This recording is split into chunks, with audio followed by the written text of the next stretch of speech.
Ladies and gentlemen, when someone humiliates you in front of others, it can trigger a storm of emotions: anger, embarrassment, hurt, or even helplessness. These reactions are natural, but your response to these emotions will define how the situation unfolds. Mastering emotional regulation means taking control of your inner world, even when external circumstances feel chaotic and overwhelming. Imagine this: someone makes a biting remark in a meeting or publicly mocks you in a way that draws laughter or shock from others.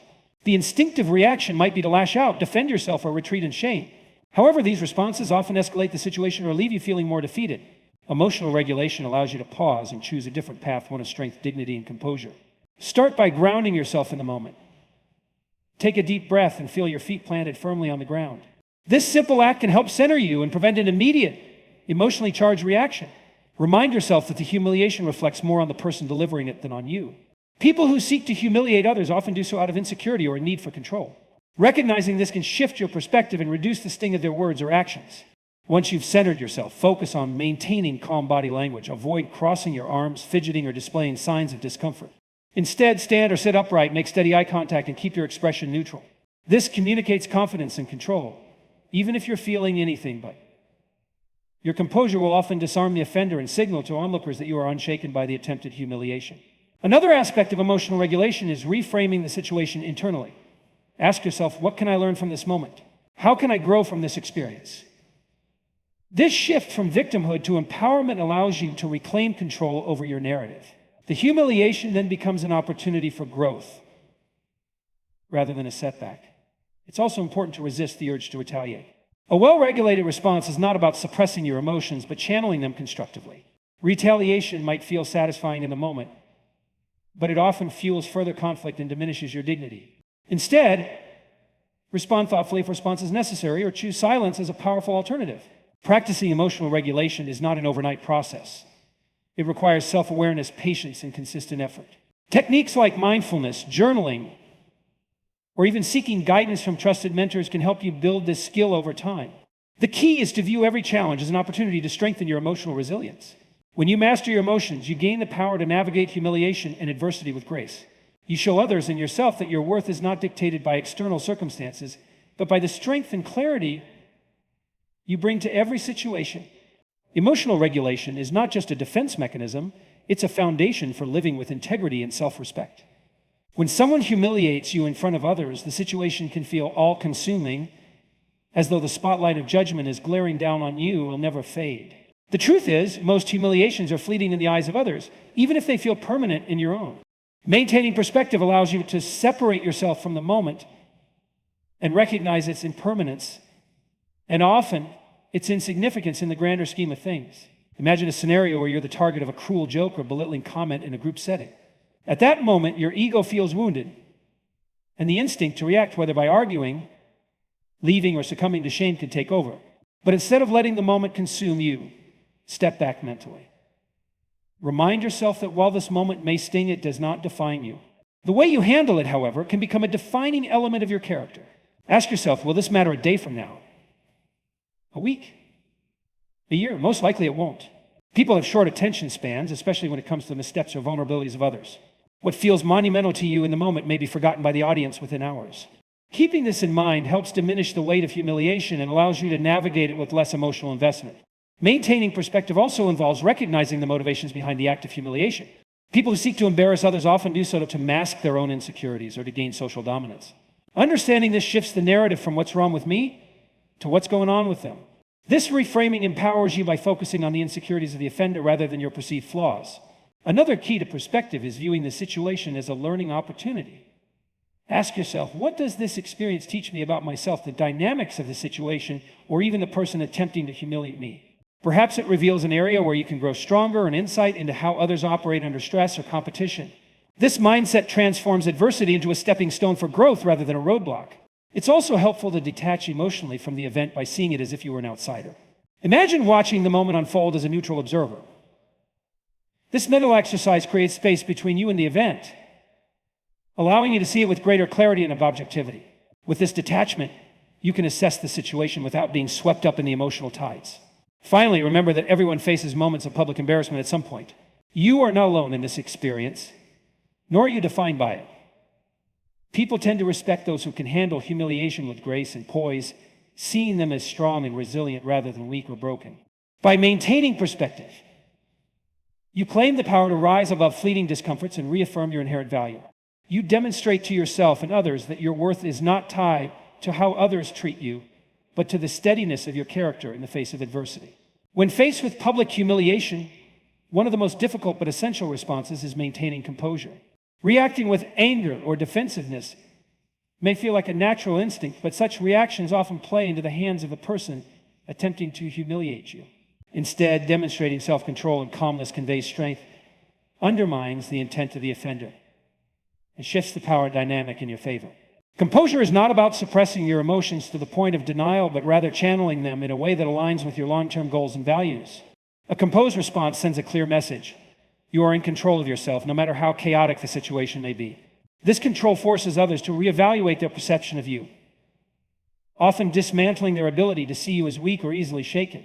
Imagine a scenario where someone makes a cutting remark about you in a public setting. Your initial reaction might be a surge of anger, embarrassment, or the desire to lash back. Instead of succumbing to those impulses, pause. A brief moment of silence before responding is incredibly powerful.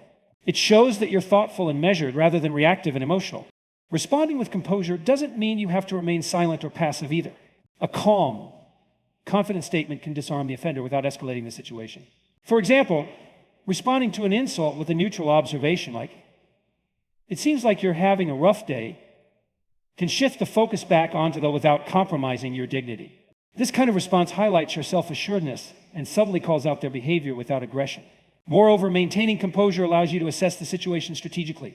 In the heat of the moment, it's easy to miss the broader context or the motivations of the person trying to humiliate you.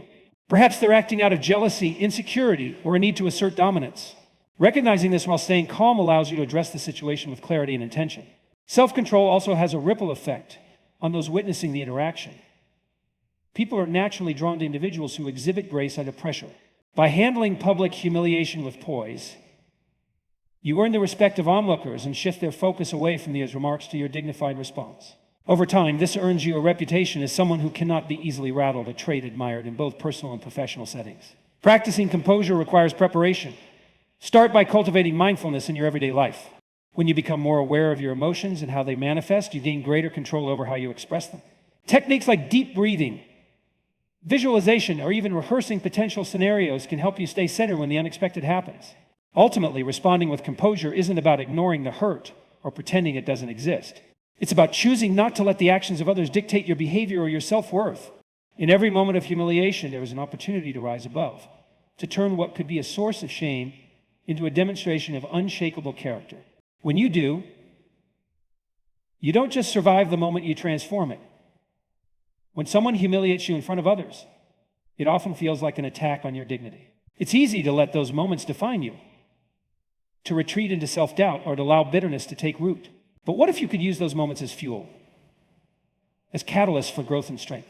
This is not merely about enduring humiliation, but transforming it into a stepping stone toward personal empowerment. Humiliation, at its core, is designed to disarm and diminish.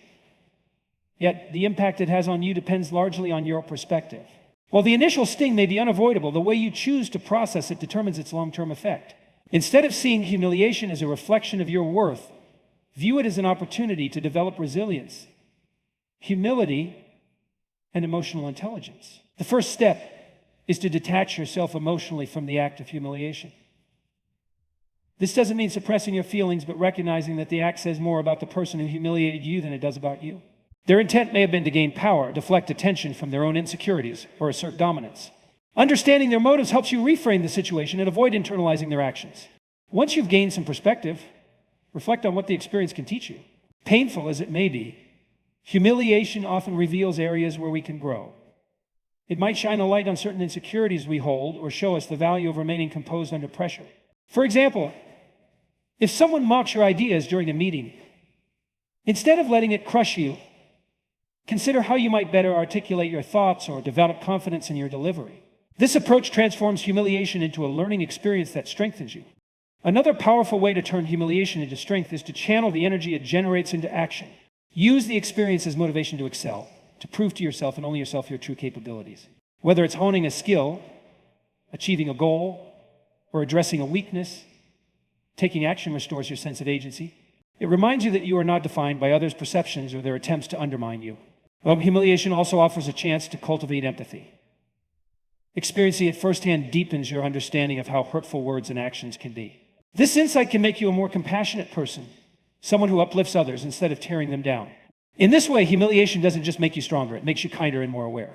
Finally, don't underestimate the power of forgiveness, not necessarily for the person who humiliated you, but for yourself. Forgive yourself for any perceived weakness or mistakes. Understand that being human means being imperfect. By embracing this, you free yourself from the weight of shame and open the door to growth. Transforming humiliation into strength is a process that requires courage and introspection.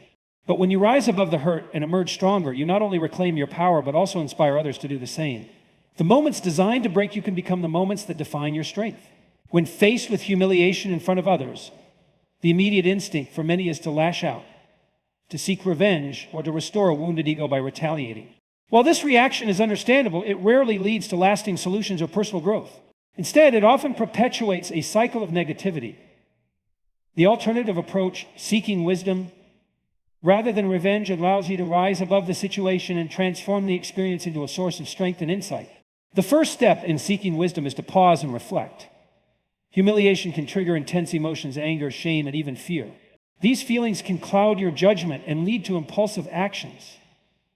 By taking a moment to breathe and collect yourself, you create space for thoughtful response rather than reactive behavior. This pause is not a sign of weakness, it's a demonstration of self-control, a hallmark of inner strength. When you reflect on the incident, ask yourself what you can learn from it. Wisdom is often born from adversity, and moments of humiliation can be profound teachers. Did the situation expose a vulnerability you've been ignoring? Did it reveal an area where you could grow stronger or more resilient? For instance, if a colleague mocks your presentation in a meeting, it might be an opportunity to sharpen your communication skills or build confidence in your expertise. Seeking wisdom means looking beyond the surface pain and finding the hidden lessons that can enhance your personal and professional life. Choosing not to seek revenge is not about letting the other person off the hook. It's about freeing yourself from the toxic grip of resentment. Revenge may provide a fleeting sense of satisfaction, but it often leaves a lasting residue of negativity. It keeps you tethered to the incident and the person who hurt you. Wisdom, on the other hand, allows you to move forward with clarity and purpose. It enables you to focus on what truly matters, your growth, your goals, and your peace of mind. Humiliation also provides an opportunity to observe and understand human behavior. Why did the person humiliate you? Was it a reflection of their insecurities, fears, or need for validation? By seeking to understand rather than judge, you gain valuable insights into the dynamics of power, respect, and relationships. This understanding equips you with the knowledge to navigate similar situations more effectively in the future. Ultimately, seeking wisdom in the face of humiliation is about taking the high road. It's about choosing integrity over pettiness, growth over stagnation, and self-respect over ego-driven responses. It's a choice that requires courage and discipline, but yields profound rewards. By handling humiliation with grace and wisdom, you demonstrate to others and to yourself that your value is not diminished by the actions of others. In life, the path of wisdom is rarely the easiest, but it is always the most rewarding. When you choose to seek understanding, growth, and strength instead of revenge, you not only rise above the immediate situation, but also set yourself on a trajectory of enduring success and self-mastery. Humiliation, though deeply painful, holds the potential to be a transformative experience. If navigated with intention and resilience, it can serve as a catalyst for profound personal growth. Instead of letting the sting of humiliation fester into resentment or self-doubt, you can channel the pain into a powerful driving force that fuels your purpose and shapes your character. Pain is a universal experience. No one is exempt from moments of vulnerability or embarrassment.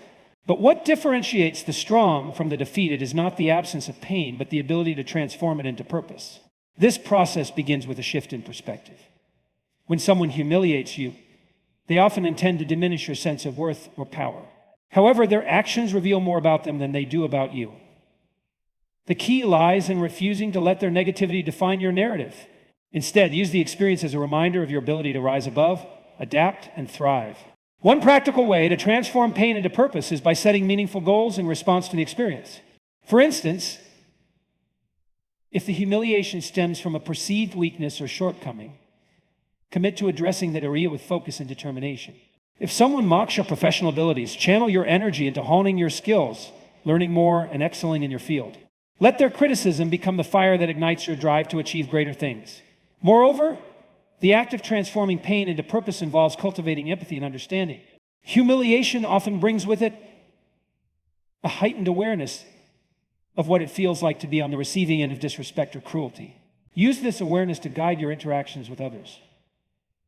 By committing to treat people with kindness and dignity, even when faced with conflict, you not only heal your wounds, but also create a ripple effect of positivity. This alignment between your values and actions strengthens your sense of purpose and contributes to the broader good. Sharing your journey can also be an act of transformation. When you take the lessons learned from humiliation and use them to inspire or guide others, you reclaim your power. Whether through writing, speaking, mentoring, or simply being an example of resilience, your story can serve as a beacon for those navigating their own struggles. In this way, your pain becomes a source of connection and empowerment, not just for you, but for others as well. It's essential to remember that transformation is not an instant process. It's a journey that requires patience, self-compassion, and persistence. There will be moments of doubt, but each step you take toward turning pain into purpose reinforces your inner strength. Celebrate these small victories and recognize that your response to adversity is shaping a more empowered version of yourself. Ultimately, the act of transforming pain into purpose is a testament to human resilience. It's about reclaiming your narrative, refusing to be defined by the actions of others, and choosing growth over stagnation. In doing so, you demonstrate the profound truth that even the most challenging experiences can become stepping stones to a more meaningful and fulfilling life.